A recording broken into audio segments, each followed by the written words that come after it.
Big Sales National Football Show. Please hit the like button. Angelo Cataldi will be with us at 5:30. By the way, on Wednesday, we just got it confirmed. Ray Didinger will be with us, and we'll talk with him. That'll be on Wednesday. Barkley has to be what he's been all season for 2 more games. Unstoppable. I got to see the Kelly Greens in one of those games too.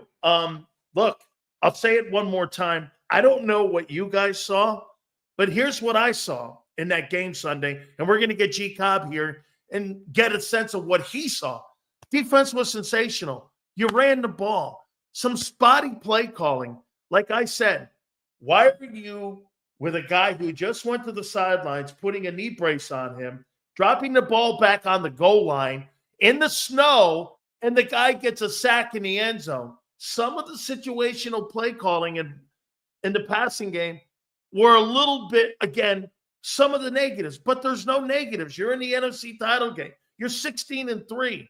The quarterback took 7 sacks and a safety. That's how good you are.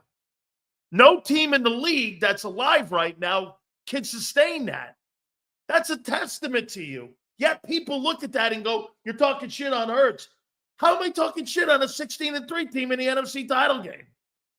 Let's get G. Cobb's thoughts on this because, again, I think it's more of a testament to what we're seeing. Let's get Garry Cobb up here now from Fox 29.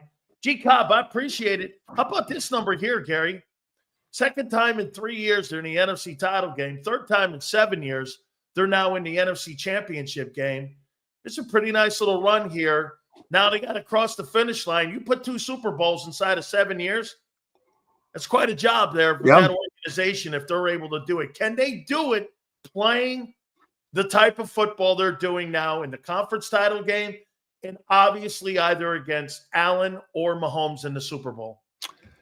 Well, they're clearly going to have a chance. I mean, they've got a chance because of the way the defense has been playing, the certain strengths that they have. I was not a happy camper after that game, though. I mean, and I didn't like the way, they let them get back in the game. They just kind of lost the sense of urgency there. That drive that they had, the first drive, at the end. Slay, what are you doing over there, man? It just seemed like they were just not, they weren't into the game. It's almost like they were doing some celebrating. You can't start celebrating with 5 minutes to go in a game. Come on, you can't start celebrating that, and I wasn't happy. Like a veteran like Slay, I'm going, dude, because they were throwing his side for whatever reason. They were going after him. He knows these guys, and for whatever reason, it just seemed like guys start celebrating before the game was over. And that type of thing, man, you can't tolerate that. How could you do that in a game that big? 0-0-0, you do not turn it off until 0-0-0 is on the clock.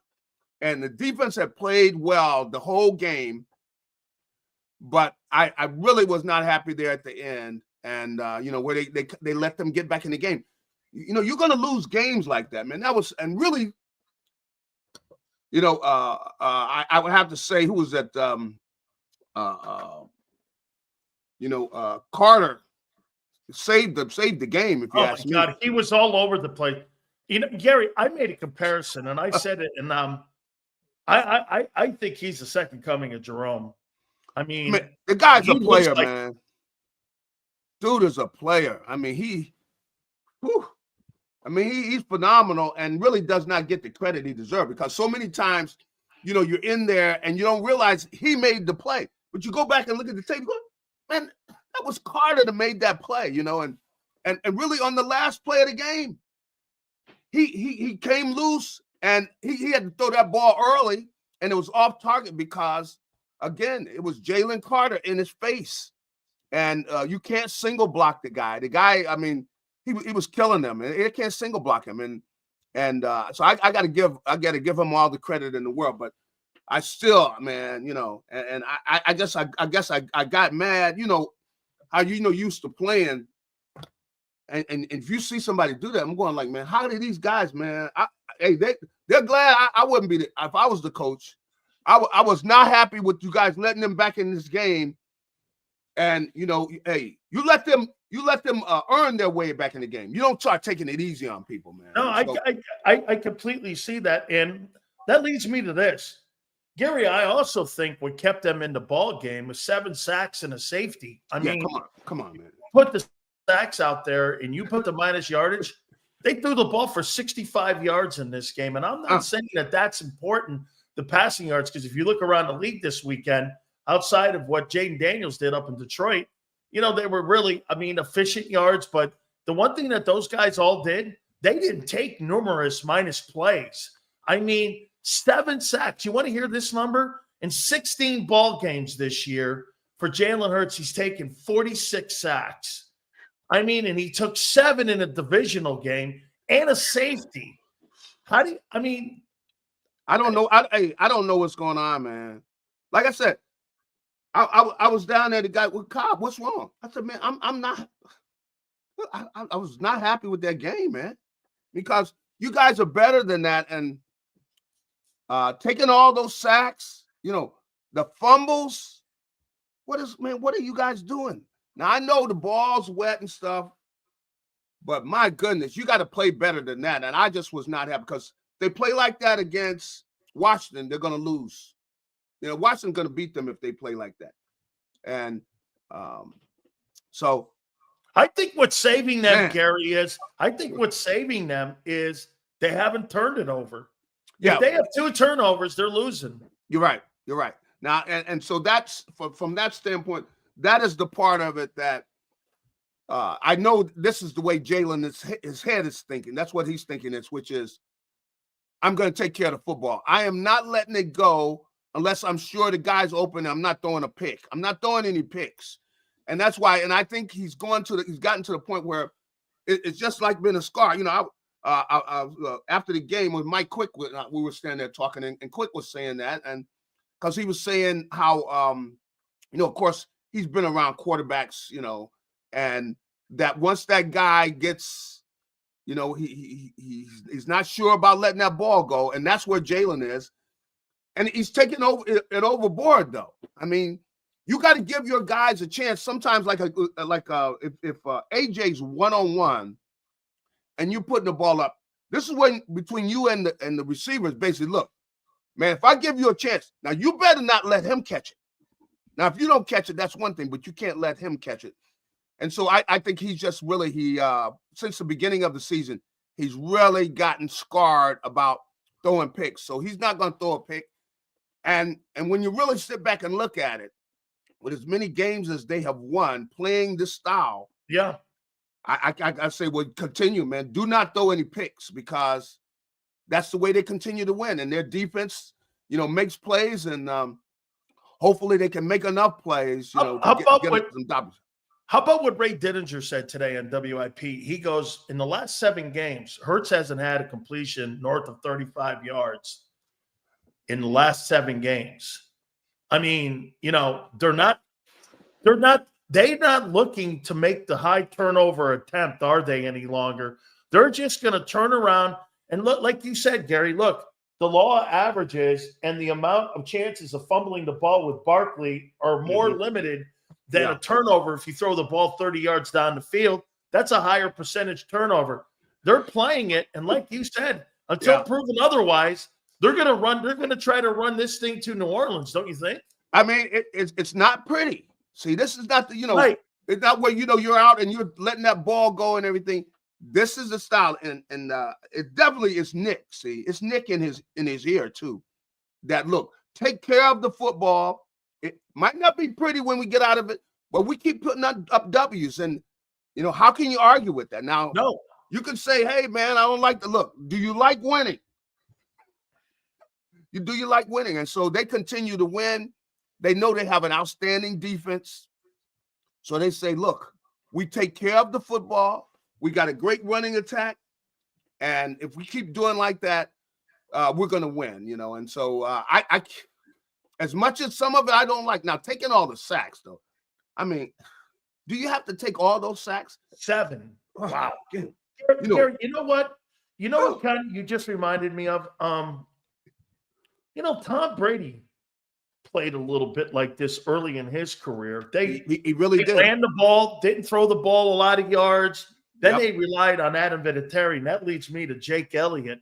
Are you concerned about him going into the game here? Because it's one thing to run the ball.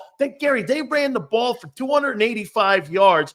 He kicked some important field goals, but then again, he turned around and missed 2 PATs that kept it a one-score game at the end of the game. But let's not forget, the Rams were on the 13 with a chance to win. Come on. You don't think I know? That's why I said, man, doggone it. Oh, man. Like I said, there were people happy. I was not happy after that, man. And I guess it's just the football stuff, being around it so much, where when you do not take care of things that you can control, but he's got it. Come on, you can't. You got to be making a PAT, man. Come on, man. We pay you to make a PAT. Oh man. I always believe in being hard on kickers anyway. You little squirt. Man, kick the dog. But yeah, he's got to do better than that. And ultimately, when you're playing against good teams and you're playing this kind of time of the year, man, you got to make your kicks, because a lot of times it's a field goal here or there. That's the difference. So, but they made it out alive, because I was up there in the booth, man. I left out of there. I just started walking down, man. I'm going like, man, if you guys blow this game, man, I felt like just fighting somebody, man. Hey, Gary, do you agree? You can't blow that game like that. Gary, do you agree with me? Do you think? I think AJ looks like he's hurt.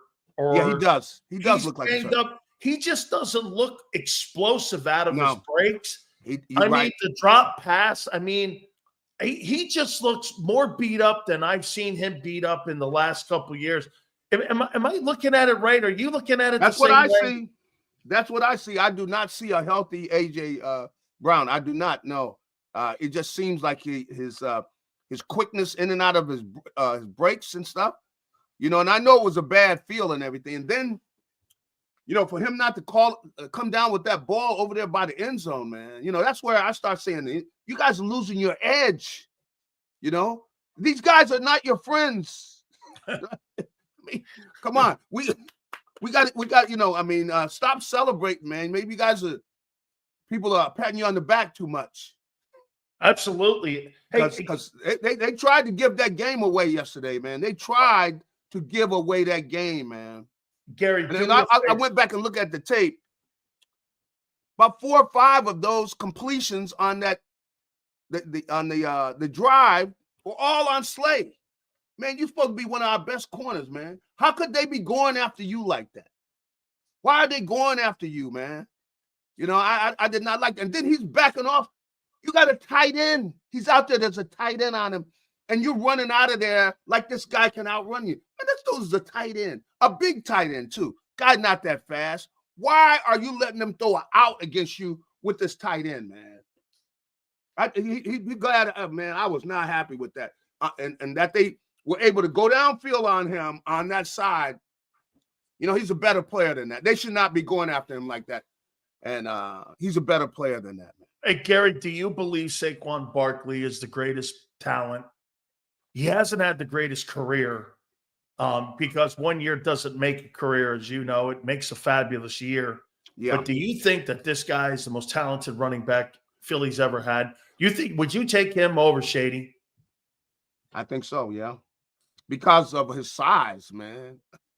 Saquon Barkley is a big back. He's 230 pounds, man. This guy is, and then they have the breakaway speed he has. Yeah, he's one of the best backs that I've seen, man. He's one of the best backs. I mean, because when you give him, if you give him, an open hole and you let him go, you don't see these guys catching him. He's gone, man. He's gone. And to have that type of speed with a guy that size, I've been around a lot of outstanding backs, and he is definitely up there near the top, man. He's a guy who's an outstanding back. He's got great vision. You see how he kind of set up those runs, the long runs he made, where he's getting to the point now where he sees the hole there, but he starts inside and then he cuts to the hole. He sees it there because he knows if he can get to that hole wide open, he's gone. And it doesn't take him a lot. If he gets a step, it's adios. You don't see these guys running them down. I mean, most running backs, they don't run away from people like that. You got a guy with that type of speed who is a big back, which is it's unusual to have a guy who's got that type of speed with his size. And he finally got behind a good offensive line. And the thing is, he's smart back too. He's very smart. You can see him there talking about just talking in the locker room with the way the offensive line, they talk, the way he talks to them, and he will set up a run. As you can see, he sets it up. You could see he was communicating with Jaylen back there too, and that's right. Yeah. Do you agree, Garry, that the running game, where Hurts's impact on the game is maybe not so much in the passing game any longer because they're going to hang with this, but do you agree that having Hurts in that huddle, he's an integral part of that run offense? Because you brought a great point up on the other show with Zander and John McMullen, because he protects that backside, doesn't he? Because that defensive end doesn't have to get as flat if he knows that guy, I mean, you can get flatter on the line of scrimmage, where if you have Hurts, you got to get deep as the ball, and that means you're going to be chasing more. When Hurts is not ability to run the ball, I can get flatter and get more in pursuit and get down that line of scrimmage. Do you think that injury will be a factor Sunday if he can't run? Because if I'm Dan Quinn, my guys on the backside are going to be able to make some of those plays if he's not going to take off running backside, because like you said, he's a big part of that. A lot of times, it takes some time to explain to people, but Jaylen, because of his ability to run, now, especially after that first run he made, he takes it to the house. You better believe over on the sideline, the defensive coordinator is chewing that guy's butt out. Yeah. You got to stay backside. How many times I got to tell you, and you didn't, and you let him go, and boom, he's gone. He takes it to the house.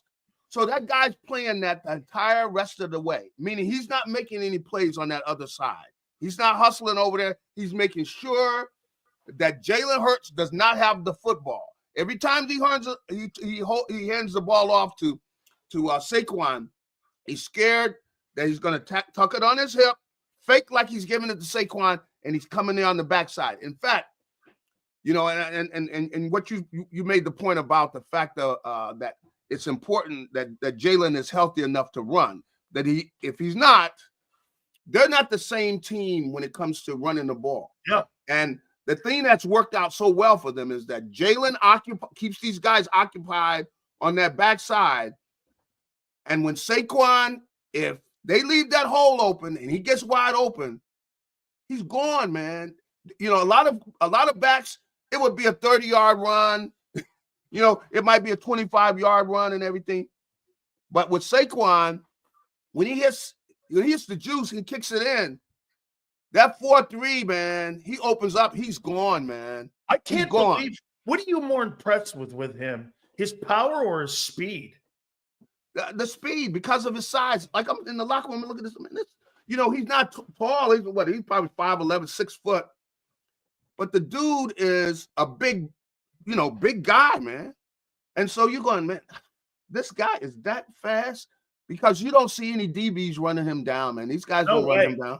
No, he runs people over there. Let's do questions for you, Garry. He kicks it in gear, man. Garry, can it be this simple when you have a guy like Vic Fangio? You just drop and parachute in Oren Burks and you get no drop off really of play, maybe a little bit in pass coverage when Dean not being in there. But this guy, Oren Burks, showed up. He had a TFL. He played well. I mean, can it just be that simple that a guy puts people in positions that know their job? Because this has got to be coaching. Because if you think about it, look at the Eagle defense. There's not one player outside of Jaylen Carter and Zach Bond who you would consider top 5 corners or players in the league at that defense. But as a collective group, they're the best defense in the league. I mean, is it really scheme?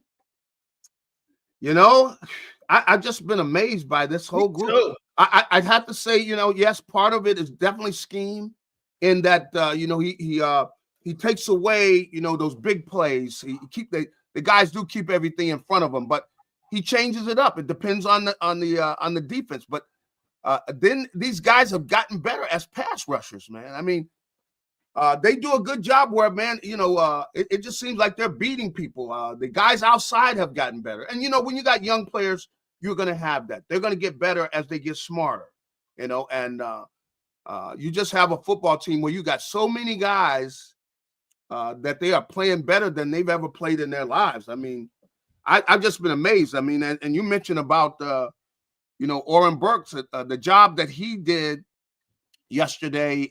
Just so how about active. Nolan Smith? Nolan Smith now is a player. Now, you know, he's gotten better as a pass rusher. What he's done is he's gotten smarter. Yeah. Because the thing he has an advantage on all of these offensive tackles is speed. So you don't want to get all engaged with the guy if you don't have to. And so what he does is he gets off, he comes down, and he does get low. He's learned how to do that. And see, a lot of that is coaching, where the thing the big guys don't like is they do not like a guy down there that low. That's right. They don't like to bend. These tackles are big guys, you know. If you get down low, they hate a guy down there, especially with his speed. And so even if he goes a little further outside with his speed, it's still, man, he's coming after that quarterback, man. And those guys are starting to hear him from over there. They're starting, you know, they're starting to hear. It's like a ghost coming from over there. They know he's back there, and the quarterbacks aren't comfortable with that and everything. And I say all of that to still say they got their work cut out for them against the Commanders. They still. Hey, finally, do you think they win? I think it's going to be a very close game. I think they're going to get the opportunity to, but they got to play. They're going to have to play some good football, though. You know, and you know, everybody's got to play smart football. We cannot have, like last week, man, to 0-0-0 on the clock. If I see you over here celebrating, man, like the game is over, and you got 5 minutes to go, and you celebrate like all 5, man. Look. Some people, man, I would make some of them guys, you know, how they used to make guys walk home. They didn't make those guys because they really let that game get in danger, man. And I was not happy about that. They got to play smarter than that because, you know, they got a chance to do something. Doesn't happen a lot, man. You know, you got a chance to go to the Super Bowl and win a championship. You don't want to lose it over something stupid, man. How about this, Gary? So I'll give you a Jimmy Johnson story on the way back from Washington. So, you know, they end up playing like shit against Washington. And I guess, you know, everybody was waiting for their meal. And all of a sudden, Kevin O'Neill, remember him, the trainer? Yeah, I remember. Kevin O'Neill comes over and goes, Jimmy, it's time to eat. He goes, no, nobody's fucking eating. They didn't want to play hard. Nobody's eating. And everybody, and you're like this. Wait a minute. There's no meal? He goes, fuck that. Nobody wanted to play. Nobody's eating. I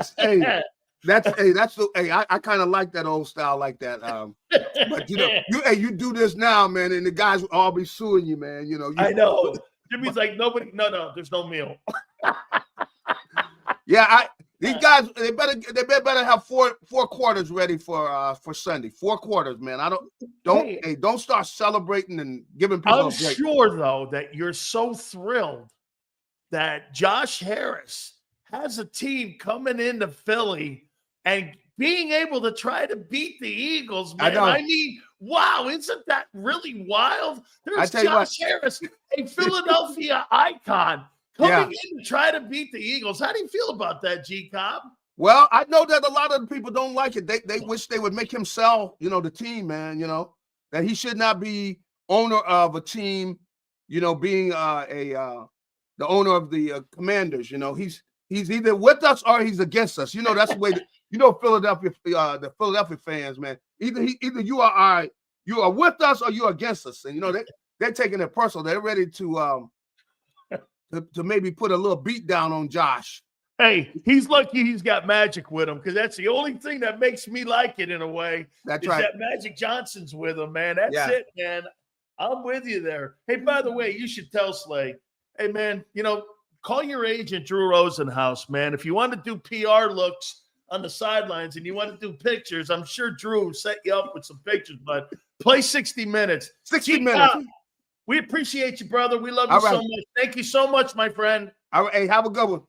You got it. Garry Cobb, Fox 29 in Philadelphia. Make sure you check him out covering the game there. Hit that like button there. Hey, yeah, man. Aren't you guys thrilled? Josh Harris. Holy cow. What a Philly icon.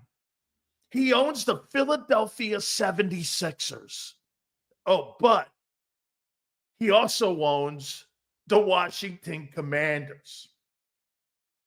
Would you have a problem buying season tickets to Sixer games, knowing full well this guy's trying to come into your building and beat you on Sunday? I mean, anything to that? I don't know, man. It's you know what it feels like? Like my old lady's cheating on me. You know what I mean? Like my old lady's cheating on me. What do you mean? He owns the Commanders. Yeah, he owns the Commanders and he owns the Sixers. What? I mean, it just seems a little dirty, a little bit. You know what I mean? All right. Hey, don't forget, Angelo Cataldi is going to join us at 5:30 Eastern. Do me a favor. Please make sure you check out our great friends at BetUS. BetUS, we've teamed up with them this football season for tonight's national championship game and throughout the playoffs. Conference championship games are left, and then the great Super Bowl will be there for you. Go to betus.com for you to check out the sign-up bonuses up to $2K for the 150 YouTube special. You got it. Your second and third are 125%. Go to betus.com.pa. That's betus.com.pa. Fastest payouts in the business. 24/7 personalized service, 365 days of the year. Live wagering on all major games. Go to betus.com.pa. That's betus.com.pa. And do me a favor. Tell them Big Sil sent you. If you missed any of today's show on the JAKIB Media channel, listen to the podcast on your way home. Available on YouTube, Apple, and Spotify.